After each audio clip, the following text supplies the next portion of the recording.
Welcome back to my podcast. My name's Lorena and this is the Pooch. What an actual week. Of course, the train goes by the moment I start recording. Guys, I live right next to the train line. School is back. We have finished with school holidays. My daughter is now in year one. And can I just say, I am not one of those people who wish the holidays away. I really enjoyed having my child home. I've got two kids, but my daughter's in primary school. I really enjoyed having her home. I really enjoy, obviously, us spending time together and having the freedom to do what we want to do. But can I just say that when school goes back, to me, it's a marking of the beginning of routine that can happen. And as much as I love change and I'm a creature of change, I absolutely thrive when there's a place to be at a certain time and things have to get done. I fucking stress about it too, don't get me wrong. But all I'm saying is now that school is back, I feel like there are a lot more opportunities for me to be proactive, for me to be efficient, and for me to work on my goals because I've got a lot more time to myself now.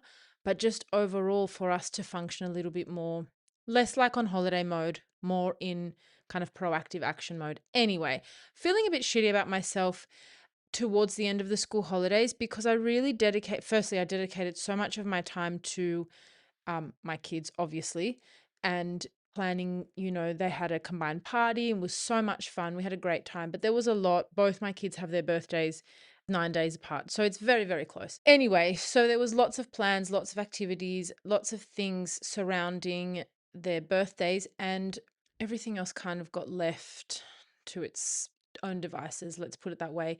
So, I'm not feeling great about myself, lately. However, this week things are turning around. So, like I said, school is back.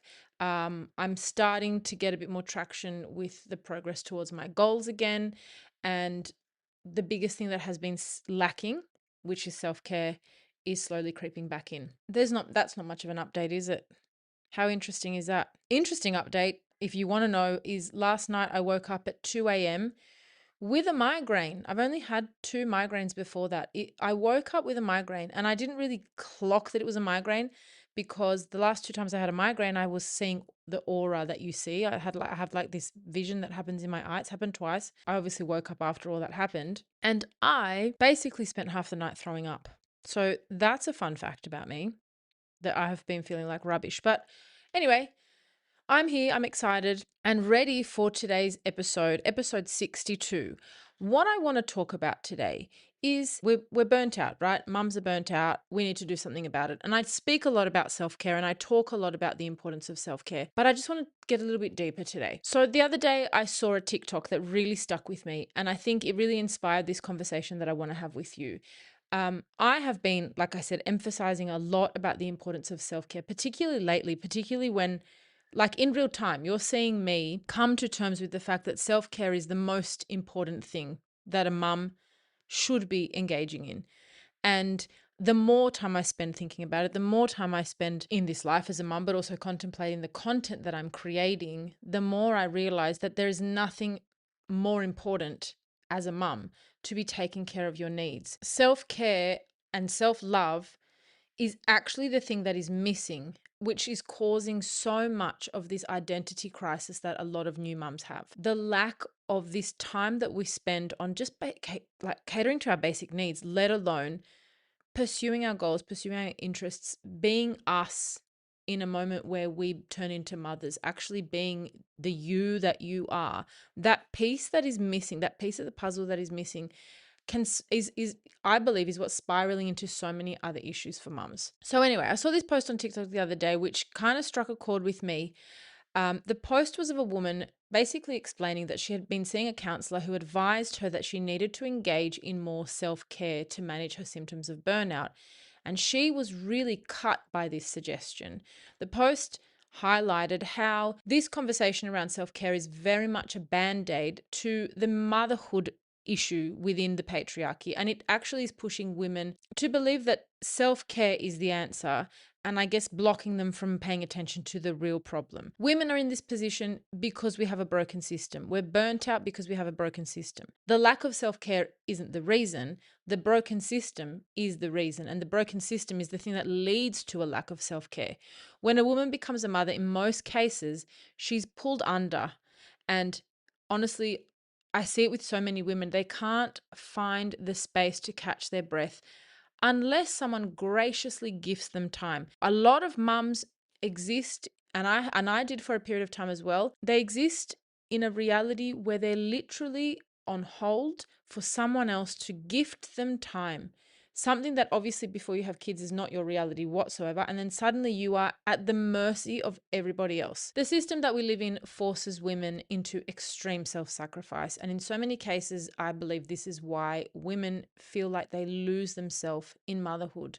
Motherhood takes over their entire identity as being a mum, and they drown in this new role that has been given to them. So in this post that I came across, the creator explains that we can't self-care our way out of burnout, not when societal and cultural expectations exist, and definitely not when there's a deep conditioning that teaches us that women, when we become mothers, our needs should come last. So I think there's so much truth to that. And without a doubt, I truly believe that a big part of the child free by choice movement is actually happening because of what we see happening to women when they become mothers.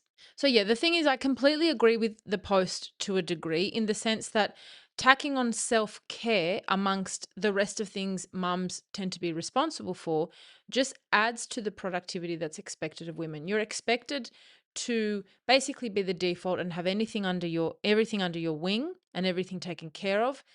And if you're really drowning, if you're really struggling, on top of that, find the time to have some self care. The root of the problem is the system that we live in, and it's definitely not going to be fixed by, a day at a spa or having a head massage. The system that we live in forces self sacrifice onto women, and it removes this autonomy from a woman the moment she births a child. It removes her ability to be herself, to move when she wants to move, to shit when she wants to shit. She really take care of herself the moment she has a child. And because we're fed the idea that, a good mum should be able to do it all, we put up with it. We actually take this on as a new part of our, the cross that we bear. So there's one thing I don't agree with this post, and I guess the thing that inspired the conversation that I want to have today is that I don't agree that self-care is a band-aid solution, because when I talk about self-care, I mention things like, doing the simple things day to day to fill your cup, to charge your batteries. These things alone are already lacking. Simple ways to show yourself that you matter, taking time to be alone, spending a little bit of time to look and feel nice, and so on. And those things sound so tokenistic when we're talking about mums in the scheme of the patriarchy. And it's like, oh, well, it's okay. Just shove on a little bit of blush and you'll be on your way. That's not what I'm talking about. Out of context, you could say, yes, that encouraging mums to engage in self care as a way to make them feel better is just basically a nice way to make them feel like their cup is filled so they can continue to put up with everything else. It's another way of saying basically, yes, she can do everything and she should do everything, and at the same time look and feel good, and then continue to combat everything that's left on her plate. If I take 10 minutes to myself today, that's just me leaving the tasks that I didn't do during those 10 minutes to myself later on today. When I say, fuck it, I'm going to leave the folding for tomorrow and read a book instead, who am I leaving the folding for? Me. And that's the thing. Self-care goes beyond this concept. Self-care is just the beginning of self-worth. In a recent episode, I spoke about self-care being self-love. And I think that's where we really need to look at this. Without self-care, there is no self-love. Without self-love, there is no self-worth. When we talk about engaging in these tasks of self-care, I'm not talking about doing them in addition to everything else. You must engage in self-care. And we really need to be clear on this. The time you spend on yourself is not in addition to everything else. When I refer to taking some time to yourself, I am not imagining that you do that. You pause everything that's happening, go and take a moment to yourself, and then you restart or reconvene with what you were doing in the first place. Self-care starts with using our time differently. It starts with prioritizing self-care over other tasks, not adding it to our mental load or adding it to our default activities. Going for a walk to clear your mind or to get your body moving should not mean having to get up at 4 a.m. so you can go for a walk and then get back in time to start the tasks that you ordinarily would. Engaging in self-care shouldn't chip into your sleep. Engaging in self-care shouldn't mean having to chip into your basic needs so that you can feel good about yourself, because you're just they're canceling each other out. You need sleep. You also need movement. You also need exercise, but you need sleep. Self-care means going for a walk while other things are being done. When you get back, then you can tap back in and continue the tasks. It doesn't mean adding another thing to your list. And I know some people might be thinking, well, not in my situation. And this always comes out where you give a suggestion or you tell mums or anyone really, try this thing or give this thing a go. And someone will say, well, not me. It's not my circumstances, so this doesn't apply to me. If I'm saying go for a walk while things are happening at home, and then tap back on when you return home. In other words, continue on what was happening. If the kids are halfway through breakfast and your partner needs to go to work, let's say, you just continue with that task. You shouldn't be arriving home to all of these things undone. Someone might be saying, well, I don't have a partner, or my partner leaves super early. Then this example is not for you. But you know what is? Replacing a home cooked meal with a bought meal so that when your kids are at school, you can go to the hairdresser instead. Also, that when your kids are in daycare, you can prioritize going to the gym, moving your body, doing things that are good for you, doing things that are socializing, doing things that are good for your emotional health, emotional well-being. That's what self-care might look like to you. It might mean replacing a task that you think must be done, like a home-cooked meal. You can find perfectly healthy, nourishing bought meals that don't require anywhere near as much time as a home cooked meal. And you have to shake that guilt out of you that says that if you didn't cook it from scratch or if you didn't put in the time and the effort, there's no love on the plate.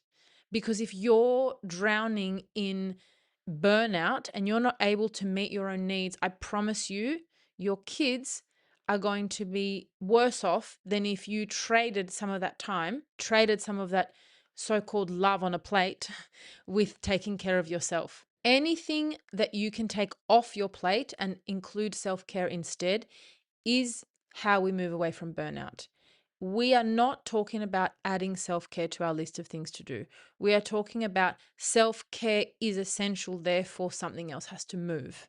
And so be it. If you're prioritizing home tasks over your needs because you think it's going to lead to better outcomes, if you think you're going to feel better, it won't. If you're prioritizing, for example, laundry over getting a workout in, I promise you, you're not going to be better off. Not in the short term, not in the long term. By the way, I'm the queen of doing this. I'm the queen of prioritizing things the wrong way around. So please don't think I've got this fully covered. I absolutely would prioritize a load of laundry over a workout. I can't tell you the last time I did a home workout. What I do and what I say might be two different things. But I'm telling you, like I said at the beginning of this episode, my self-care has been low. I shouldn't be prioritizing those things over taking care of my body and my mind. I know the recipe all too well. I work like a dog to clean a house, to get to the bottom of a laundry pile. And, doing this late at night when I could be resting, to do the same damn tasks the next day, to get back on the same horse the next day, to be cleaning the same mess that I cleaned up yesterday, feeling no better about myself. And my batteries are just as empty, if not more than they were yesterday. My self-worth continues to be tied to the completion of tasks, so very low. Like like I said, I'm the queen of all of this. The hair mask is not going to fix your burnout and certainly not going to fix a system that is broken.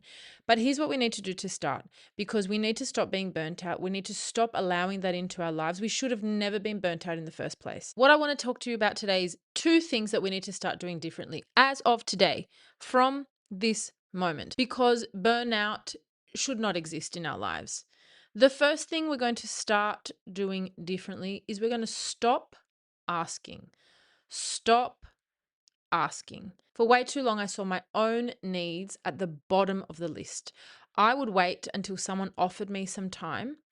And when I did get that time offered, I would 100% of the time spend that allocated time on things that needed to be done for others anyway, on things that needed to be done for my kids. If someone would be looking after my kids so that I could have a little break, I would spend the time packing lunches, doing laundry, cleaning the house, making, reorganizing the number of, oh my God, the hundreds, the thousands of hours I have spent reorganizing a, a kid's room, making it look pretty, making it look a certain way so that my kids who don't care about how their toys are organized, really what should matter is that they're not tripping over stuff and things are neat and tidy and they have some idea of some organization that means that they can find things easier the next day.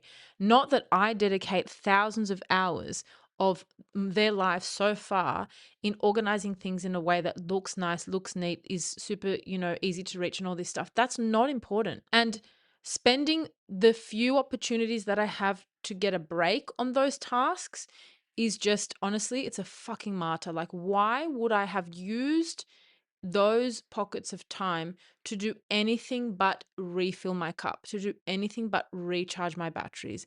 And like I said, I'm not talking about a day at a day spa. That would be fantastic. And that should be what should be happening. Absolutely. I birthed 2 children. I need a day at a day spa. Maybe that's the next thing I need to do. But what I'm talking about is just the basics.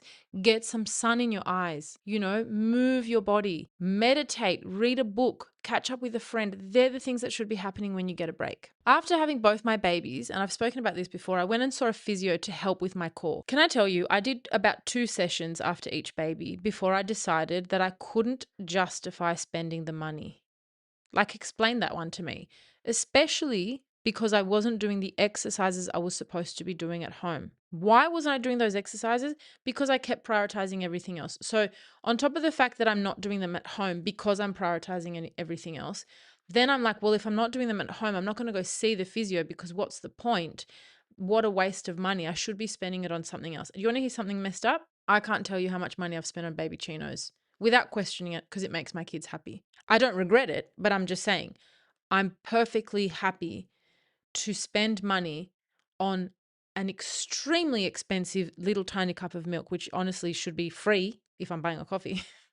Okay, maybe not free, maybe $1, 2 at max, but sometimes these baby chinos cost as much as a real coffee. Happy to spend my money on those things, but not on something that is essential for my health. And funny thing is, my core is still a mess 3 years after having my last baby. So that is concerning. The amount of times I have struggled and not asked for help, not asked for what I needed, hoping that it would be offered to me before I hit burnout, I can't even tell you. And the thing is, this is not a complaint of the people around me. No one really knows what you need but you. And if you're not tuned in, I said this in an episode, I think the last week or the week before, if you let yourself go so much that you are completely burnt out and completely, just void of any self-care whatsoever, you don't even know what you need. You don't even know you might relate to this when you look back years later and you go, my God, I was really suffering, but at the time I thought it was okay, or at the time I thought it was just what was normal, or what was standard, what I should be doing. No one knows what you need but you, and at that time of complete burnout, even you might not know what you need. Like I said, if you are a self-made martyr like me, who thought that a good mum basically sacrifices everything, 5 minutes of self-care feels selfish. There is no way you would actually be showing obvious signs of burnout to the world around you before burnout actually hits. Like, there's no way you're even going to recognize it, let alone the people around you, before it actually hits. No one is going to grab you by the hand and tell you what you need to do to look after yourself. One thing is to be offered help, but another thing is to ask if it's possible for you to go out and take care of your needs. The fact that we are even putting the question of, can I please do this? Or do you mind watching the baby while is it okay if I have a shower? Can I please go to the toilet? Can I please go to the gym? The fact that we're even putting this question into the universe blows my mind. And the more that I think about it, the more it's crazy. A need is a need. No other creature on earth waits for permission to meet their needs. No leaf waits for other leaves to move so it can get its much needed sunshine. It just unapologetically grows its way into where it needs to go, into the direction of the sun, and it does its thing. Humans behave that way all the time. Animals behave that way all the time. Mums ask if I can use the toilet. We ask if we can have a shower. We ask if we can move our body. We ask if we can have a 5-minute walk around the block. Like, it's wild. Que locura. So, we're all familiar with Maslow's hierarchy of needs, right?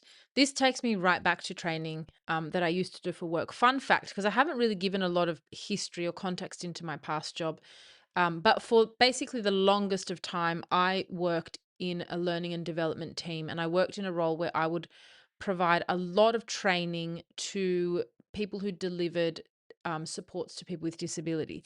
So I spent a lot of time talking about the importance of people being able to have their needs met or people being able to live fulfilling lives. Interesting. Ironic, isn't it? That then motherhood came along and knocked me over. Talking about people being able to meet their needs is basically my bread and butter. So I really enjoy this conversation. But basically, in a nutshell, Maslow's hierarchy of needs lays out all of human needs from the very basic physiological needs like eating and sleeping right through to self-actualization. I think if you've never heard of it before, go and look it up because it's really interesting. And ultimately, it's a hierarchy because human needs are prioritized by the most basic to the most complex. The reason it's a hierarchy is because some needs need to be prioritized in order to then continue to even be driven to meet the more complex needs. The base layer of the hierarchy talks about physiological needs, followed by safety, then love and belonging, etc. So basically, a person who does not have the physiological needs met is not going to pursue relationships, job security, or anything else. They're basically just they're going to pursue surviving. And that's why it's a hierarchy. So if you imagine a pyramid, you will see that at the very bottom you have physiological needs. Those needs must be met before a human has any inclination to go, oh, maybe I need to think about building some social connections. Or maybe I need to think about, pursuing a career I'm really interested in. If you're not sleeping, eating, using the toilet properly, if your body's not functioning the way that it needs to be, you're right at the base of human need. You're not going to be pursuing anything else. Think of it a little bit like a Nintendo game. You have to have all things at the first level completed before you can get to the next level, before you can get to the next level. So here is the wild thing about this hierarchy when it comes to so many women who are mums. If at the base of the hierarchy, the bottom, as in the lowest of the lowest, is meeting your physiological needs. So that's food, like I said, food, sleep, toilet, movement, physical health, basically all the things your body needs to properly function. And these are the things that mums seek permission to be able to be taken care of. So let me say that again. If at the bottom of the hierarchy, the very base of it are physiological needs, and to meet those needs, mums are asking permission, then effectively mums are stalled at the very base of the human need hierarchy. They cannot progress beyond there. Without the autonomy to take care of those needs as they arise, I'm not saying we never go to the toilet, and I shouldn't say we because I'm no longer the mum of newborns. I can leave my kids. I have the autonomy to do a lot of things that I didn't before. But I'm just talking, let's say postpartum, right? I'm saying clingy baby, in the thick of it, the first few months, you can't take care of your needs as they arise. There is no way that you are moving beyond the basic layer of human needs. There is no way without those needs being met. You're not even sleeping. You're not eating properly, very likely. If you're in a position to be asking, there's no way that people are catering to your needs either. Are you really then going to be pursuing anything else? Are you really going to be then pursuing, building positive social connections or even good mental health? You're not even going to, get a good night's sleep. So that is the system that we live in. When a person's entire focus is on trying to meet their physiological needs and their thinking and their behavior and all their patterns throughout the day are, oh, I'm on hold because I haven't had a shower since yesterday. I haven't been able to clean this body that has been up through the night, sweating, maybe breastfeeding, caring for a baby. I'm constipated because I can't go to the toilet when I need to. I can promise you they're definitely not focused on growing and thriving. And that is way too convenient for those who benefit from the system that we live in. And I promise you, it's not changing anytime soon. Definitely not at the hands of those who benefit from normalized invisible labor. And the vicious trap is that the things that keep mums here in the first place, keep mums at this base of of not even being able to meet their physiological needs, is that we all know that dropping the ball on something else so that we can do something more with our time, or dropping the ball, let's say, on the home so we can have a shower and meet our needs, means either giving ourselves more work after the fact, or we believe it's going to negatively impact our children. So either we think, yes, I could technically have a shower if I left if the 3 seconds that my baby fell asleep, I left the laundry to later and I have a shower now. But then who's doing the laundry? It's me later. Or the clothes that I need to be washing are for this baby.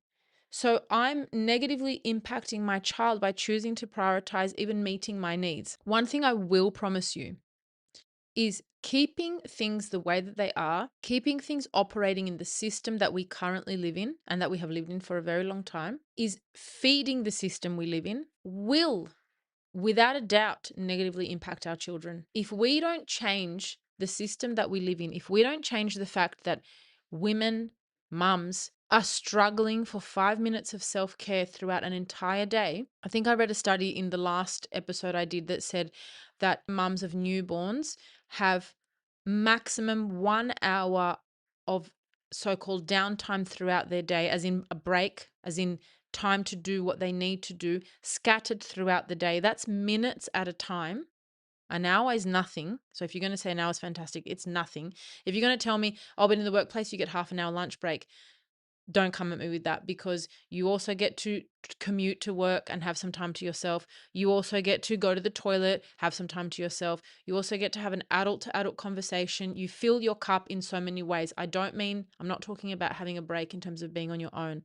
I'm talking about 1 hour a day to fulfill your needs scattered throughout the day. If we continue with this, our children will have the burden of that same life. So it has to change. And if you think that dropping the ball now is going to negatively impact your children, I'm telling you the opposite is more true. In the short term, I know when I'm burnt out, I have a much greater negative impact on my children than when I have had time to fill my batteries. I can see it every single day. It is crystal clear to me. So the only way that any of this is going to change, honestly, is by women making changes first. In a household, a mum should come first. No questions about it. I used to struggle with this idea, being a martyr that I was.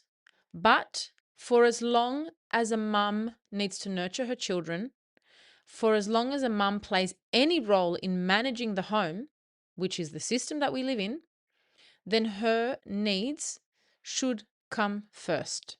Her needs must be met first. Her social battery needs to be full before anyone else's. I don't care if she's a stay-at-home mum and if the world seems to think that she's all the time in the world available. Newsflash, she doesn't. She still needs to come first.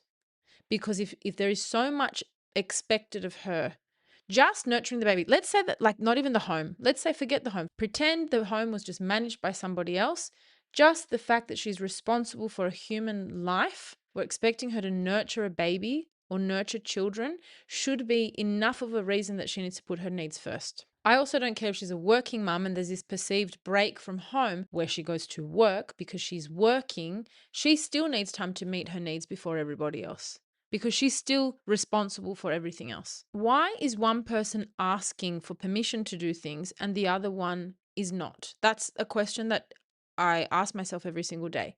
Unless you are both asking as a courtesy, unless you're both saying, hey, can I sleep in a little because I had a rough night? And I'm asking you because I know that by me sleeping in, I'm passing my responsibility on to you. Unless you're both saying, hey, can you keep an eye out on the baby while I have a shower? And I'm asking you because by me removing myself to have a shower, I'm leaving some of my responsibility with you. Unless you're both saying it and not one person just going when it suits them, taking as long as they need, waiting, and the other person just waiting for the chance to do the same. And if they even get to do the same, unless you're both asking, you need to stop asking. I know it's easier said than done. I know it's easy for me to sit here behind a mic and spit out advice that will end up making things messy for you. I'm well aware of that. But do it once. Book yourself an appointment that you've needed to go to during a time that you know your partner's usually available, and just tell them that that's what's happening. Don't ask. You tell them that that's what's happening. If they have happened to have made plans without asking you, because they won't be asking you, they'll just go off and do that plan because you are the default in most cases. If they happen to think that they were going to the gym and now they're not, this will be the last time that they make that assumption. And then things will start to change. Don't ask. Do it, like I said, do it once, do it twice, do it a few times. And then suddenly it becomes a conversation of, oh, did you have that gym class in the morning? Actually, yes, I do. Thank you for asking. It's not the other way around. Can I please go to the gym? Do you think, what time do you need to leave for work? Do you think I can da da da da? No, it's not that. It doesn't work that way. Unless both of you are asking, unless both are having that conversation out of courtesy all the time, then we shouldn't be asking those questions. We need to stop asking, because asking makes it seem like an option. And if it's any way inconvenient, which it's always going to be, because if you're removing yourself from a default position, you are making someone else's life more complicated, even if it's slightly. They have to pause their activities. They have to put a stop to what they were doing. They have to reschedule something. Then you're always going to be asking, right? You're always going to be asking. Then they have filled up their time with other things. They've not considered that you need to meet your needs. You're always going to be second to somebody else's free time. You're always going to be looking for gaps to meet your basic needs, which means you will never, ever, ever put them first. That is burnout. That is burnout. And I get so sad when I think about how common it is for so many mums. It blows my mind how this is more of a common experience than not. Did you not both agree to have a kid? Did you not both agree to go on this journey together? I came across a post the other day of a guy who was saying that he was arguing, yes, I said arguing with his pregnant wife over the fact that when the baby comes, he should be allowed to get solid sleep for certain hours of the night. So he was saying, well, I go to work, I should be able to work. I think it was like between the hours of 12 and 6. So a good 6 hours of solid sleep. And he was basically putting it out there for people's opinions. And I don't want to be mean. I don't want to be too mean. I'm not like that. I don't like to rubbish people, but I'm going to give him the benefit of the doubt. And that is that he was genuinely trying to learn, genuinely trying to get another opinion. And I know I'm being very kind here, because really what I think he was doing was getting a bit of ammunition to then show his pregnant wife, see, this is what the people on the internet think. Of course I should be getting sleep. You get to rest during the day. Of course I should be, you should be up at night while I sleep, because you can sleep when the baby sleeps, which I fully support. However, when people say it normally, they're not thinking about all the other tasks that she's going to be doing. I read through the comments of that post and I can't help but to feel so incredibly frustrated. First thing I'm going to say is that a woman is pregnant with a baby that you both chose to make. You both chose to bring into the world. You both will end up parenting. The woman that you love is carrying your child. And even if you don't know what to expect, you're already prepared for the sleepless nights. You already are aware when you are making that child, you already know that a baby comes with sleepless nights for a period of time. And you are already thinking about taking what's yours. You're arguing with a pregnant woman about claiming what is yours. What a man. And this is how we've been conditioned. We should all be angry about it. If you love someone who is carrying your child, if you love someone who goes through the process of pregnancy, of birth, of labor, of however the baby comes into the world, and you see her suffering, why is or even preemptively see her suffering? He's even preempting, like she's going to be complaining about, oh, I don't get, like you're preempting an issue. So you want to get in there first and take what's yours? Like, this is how we've been conditioned, and this is why we should be so angry about it, because before this baby's even born, I can tell you that that woman will already experience burnout. She will already experience burnout. Already there's no village. And then the person who has 50% of the decision making over this child is quickly finding ways to take even before it gets hard. Like, what's mine? Which bit's mine? I should get sleep. I should get this. I should get that. And she will be left with whatever's left over. This is why we are no longer asking if it's okay to have a shower. This is why we are no longer asking if it's okay to meet our needs, to go to the gym, to go to a physio, to fix our core. We shouldn't be asking this question, because I can tell you there are many people in the world who are quickly thinking about, oh, this is going to be hard, quickly establish the ground rules so that I don't suffer. That makes me so mad. Like, I'm trying to be kind, and I could be a lot meaner. I did comment on the post and I was kind of gentle as well. I was like, I can see that you're trying to learn, but are you talking about the woman that you love here? Are you talking about the woman who's carrying your child? I don't, yeah, I really struggle. And there's so many examples like this where I'm like, and the comments, you could see comment after comment after comment. And I'm going to say it, like, of men saying, oh, oh, she's just going to put her feet up during the day and she's just going to chill and she's just going to relax. And obviously not all men, but men nonetheless are basically in the comment section supporting his idea that, yeah, he works the next day, so he should get all this rest. Meanwhile, what's she doing the next day? What, sleeping? Really? Really, with a newborn? She's just chilling the next day? No. Like, I'm so angry about it. It frustrates me so much. The second thing on that note, I'm going to tell us all to do, and this is going to come as a big surprise to you. Well, maybe not, because it's me and I'm pretty chaotic. It is drop the ball on purpose. Drop the fucking ball on purpose. It sounds strange, but I fucking love it. If you know you're going to drop the ball, I'm sorry, by dropping the ball, what I mean is don't be on top of everything. Don't have it all together. Your home is your home. These tasks around your home are never going to end. Your laundry is always going to be there.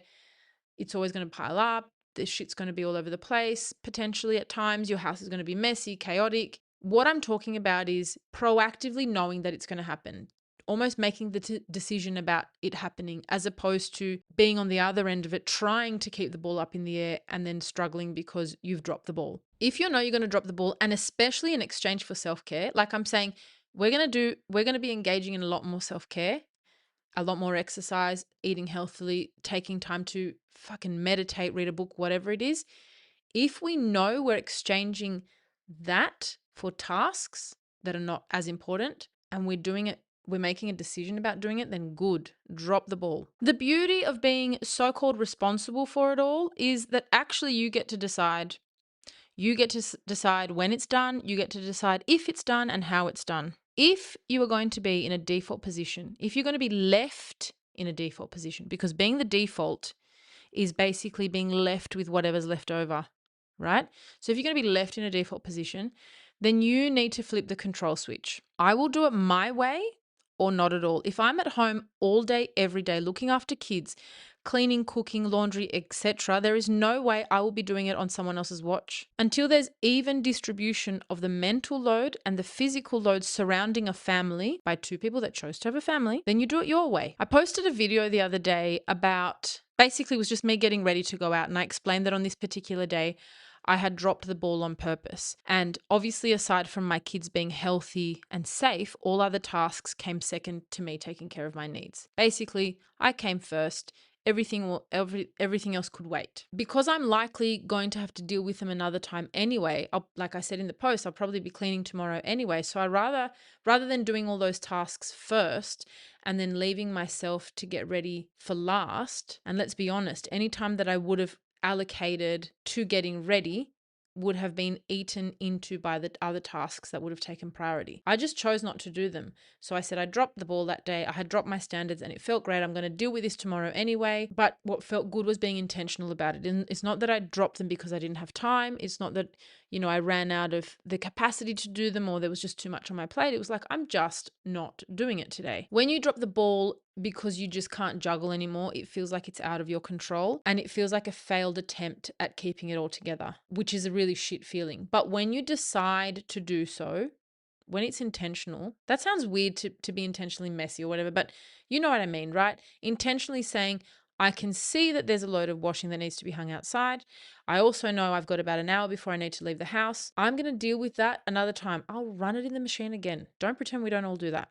I do. It feels very different to be in control. And guess whose cup was filled that way? Guess who was a much better mum that day? And the next even though the house was untidy. The untidy house had less of an impact on my mental health than the fact that I was able to just fill my cup and spend time getting ready and feel nice and feel good and do stuff for myself. Interestingly, on my post, I got comments about, listen to this, why I didn't get up earlier to do both. Why didn't I get up early enough to clean my house and get ready? Why did I actually let my house get messy in the first place? Now, meanwhile, I never showed the state of my house. It wasn't shocking. It was actually all right. It was just that there was stuff that needed doing. My answer to that is A, because I chose sleep over cleaning. Simple. Like, I'm not going to get up at 4 o'clock in the morning to clean my house because I've got somewhere to be at lunchtime. No way. And because no matter how early I get up, as soon as I prioritize something else first, I will end up being last every single time. It will always cut into my time. If you've got little kids, you'll know that even if you, let's say you got everything done and everything ready and they're ready and the house is sorted and everything's ready and you've allocated yourself 20 minutes to get ready. Those 20 minutes will be chipped into by something else. You will not have 20 minutes. No matter how much you allocate those 20 minutes, you will not have 20 minutes because your kids will need something, because another task can always be done. Another load of washing can always be, let's get another one in there before we sneak out. Like, you're never going to have the time that you allocated to yourself if you leave your time to last. Dropping the ball on purpose unapologetically means that A, you're just reminding those around you that it's not just your ball to keep in the air. It is not just your responsibility. And I'm not going to be sorry for having an untidy home to those who live in it also. No, it's not my responsibility entirely.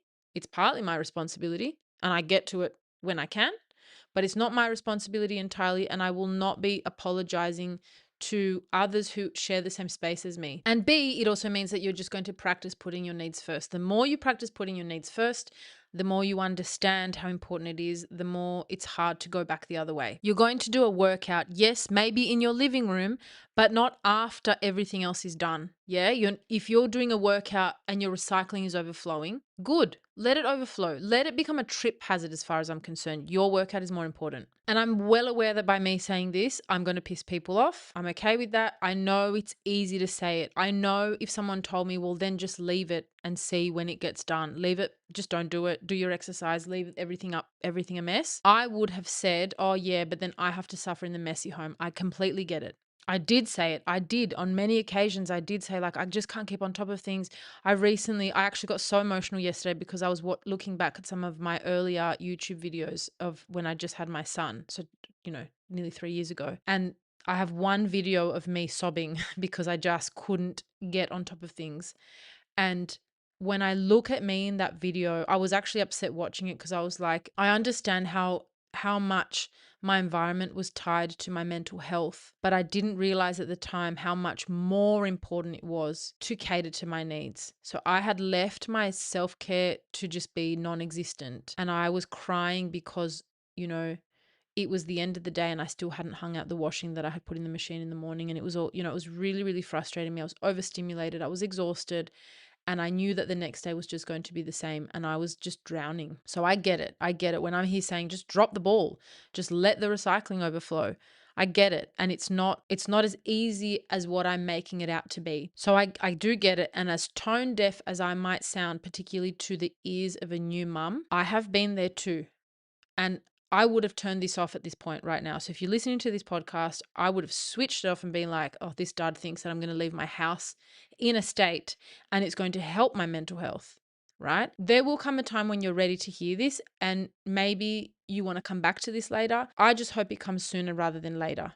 Because if you didn't learn to put yourself first before becoming a mum, it will be 10 times harder to learn once you are a mum. You literally have a baby, you have a dependent, and I'm asking you to put yourself first. You need to though. Putting yourself first at the cost of rubbish that needs to go in the bin. I mean, I'm not talking about like invite fucking cockroaches to come and hang out with you. I'm not talking like that at all, but I'm saying tasks that can be left for later or for somebody else are nowhere near as impactful on your mental health as taking care of your body and your mind. Nowhere near. So if learning to put yourself first is already going to be such a huge challenge once you become a mum, if you already didn't know how to do that beforehand, let that be your battle. Let that be something that you struggle to learn to be on top of, and not the fucking laundry. Like, pick your battle. Let's choose the one that is about putting yourself first and struggling with all the emotions that I went to counseling. I had counselors call me a martyr. And I'm like, I'm not a martyr. I'm just a good mum caring for my kids, struggling with constipation and lack of sleep and, a terrible core because I had 2 pregnancies and, a C-section scar that didn't heal properly, and so on and so on and so on. But I'm a mum looking after my 2 kids, right? That is just the way that we're conditioned. So it is a battle, and we need to learn to overcome that. So here's the fun part, I guess. If you don't choose to drop the ball, you will anyway, one way or another, right? It's going to happen because no one can stay on top of everything. No one can stay on top of everything, especially not when there's a newborn involved. But if you don't choose to do it, it's going to happen anyway, and you're going to suffer so much more because it wasn't in your control. Like me, circa 2023, with a baby in my arms, wondering why I can't get on top of the laundry. If I had just said to myself then, I won't get on top of the laundry. Not today. I will not. I will do one load and it will be just enough for the clothes that we need for tomorrow, and that is it. I wanted to get to the bottom of everything because I thought that was going to be the most important thing. You're going to drop the ball anyway, so you might as well choose to do it. Nothing is going to change if you don't change it first. And I promise you, even if they don't see it initially, everyone will be better off as a result. Everyone will be better off because you choose to come first. The burnt out version of you needs to be eliminated, completely eliminated. It should not have ever happened in the first place. The village should have never have ceased to exist surrounding collectives of humans who coexist, which would have meant that there'd be no burnout in the first place. If you take anything away from this episode, it's that you need to be number one. And I'm not talking in a cute way. I'm talking legitimately number one. I'm not talking about making sure you have a face mask on while the baby naps. I'm talking about your entire physical and mental health. Your entire well-being has to come first. Your burnout needs to be the first thing that you address. And if that means letting everything around you explode, as long as your kids are safe and well, obvi, then let's fucking go. Let's deal with that burnout before everything else. I'm angry and I'm tired of seeing women just shrink. On that note, what's the time? I have an hour before I have to go and pick up my kids. I'm going to go for a walk, despite the fact that there is a wet load of laundry in my machine. Looks like it's going to rain anyway, so fuck it. I'll run it again later. I'll deal with it later. Once again, I'm here to remind you to trust your gut, love your pooch, and I'll see you on the next episode. Bye.